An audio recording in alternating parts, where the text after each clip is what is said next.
The Custom House Maritime Museum is hosting a special exhibition called New London and Our Maritime Heritage, an underwater view. It's filled with artifacts salvaged by the SECONN Skin Divers Club that connects to a past life of the working seaport. Here to tell us more is Susan Temulovich, the director of the Custom House Maritime Museum. Susan, welcome back to Connecticut Style. Yes, nice to see you, Teresa. So give me an overview of the Custom House and the Maritime Museum. Well, to preserve all of New London's maritime heritage, and part of what's there is the U.S. Coast Guard Museum and the submarine base. So there's a lot of diving that goes on. It's almost a regional sport. So one of the things we're featuring this winter are 3 exhibitions related to diving. Okay. And these are some artifacts that you brought along with you. Yeah, the first exhibit is a semi-permanent exhibit we have about vintage dive gear, because a lot of people are really intrigued at some of the most evocative material we have, because to do deep sea diving originally, you had to wear these shoes, which weighed 20 pounds They each. are so heavy. I tried lifting them before.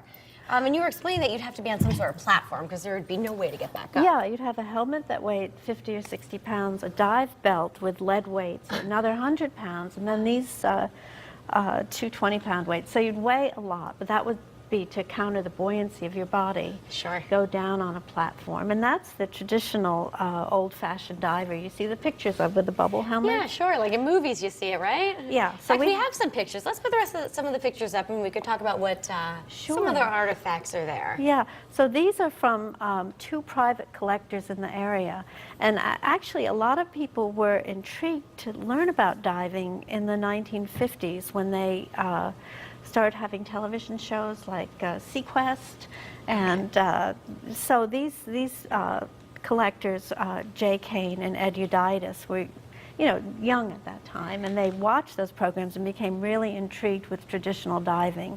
So we're very fortunate to have their artifacts that they've collected on view at the museum, and Jay Kane in particular dives with this. Still uses his old equipment, right? He still uses it, and they did a dive last fall, and in February, I believe, this year, they're going to go out and put on the canvas vulcanized rubber suit and these helmets and heavy shoes and do another historic recreation dive. And you mentioned that people actually dive with this helmet. Well, Jay is a professional diver. He works on bridges and underground structures, and this is the contemporary version of the Mach 5, the big round traditional diving helmet. Sure. And you can see how helpful it was for him, because there are all these dents on the surface. Yeah, good thing he had the helmet on, right? Yeah, the helmet on. There's definitely some dents in here. Yeah, but in the 1950s, diving changed a lot, and they started skin diving, and what they now call scuba diving, which stands for self-contained underground breathing apparatus. I see. But that name wasn't used to begin with. But about 50 years ago, that became a little bit more popular as a recreational sport. And in New London, in that area, the SECONN Divers formed exactly 50 years ago. Oh, wow. So they're celebrating an anniversary this year. Yeah, and what they do is they, it's easy to learn to dive in New London because there are so many experienced divers. And then what do? Because you need a boat, you need a buddy to go with, you need to know where the wrecks are. Sure. So this group was formed. They meet every month on the second Tuesday of every month, and you can find their information at secondivers.org. Interesting stuff. Yeah, and one of the big events they have is every January 1st, they do a frozen fin dive. Oh, wow. With all the gear on, or are they just jumping right in? With all the gear on. And they have objectives.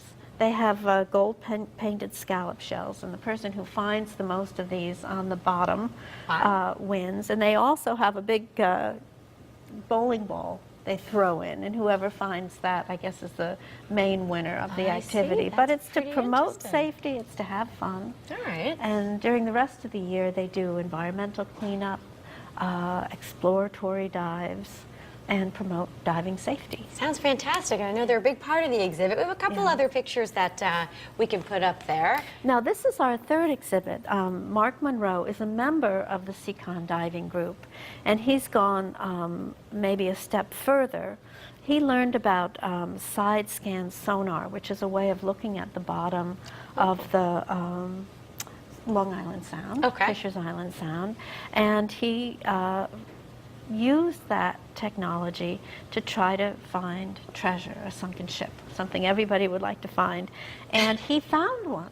You know, they're actually Fisher's Island Sound and Long Island Sound, the area around New London. Right in our backyard, huh? Yeah, and actually that's an interesting thing in the SECONN show. They have a map of our area of Long Island Sound with flags put in where all the artifacts were found and where certain of these Susan, how ships were interesting. wrecked. It actually is a lot of fun because who wouldn't want to find treasure? Everyone likes a little buried treasure. Susan, what's the website where we could find more on the Maritime Museum? Check out the exhibits. It's nlmaritimesociety.org. Very good. And for more information, we'll have that linked up to our website, WTNH.com.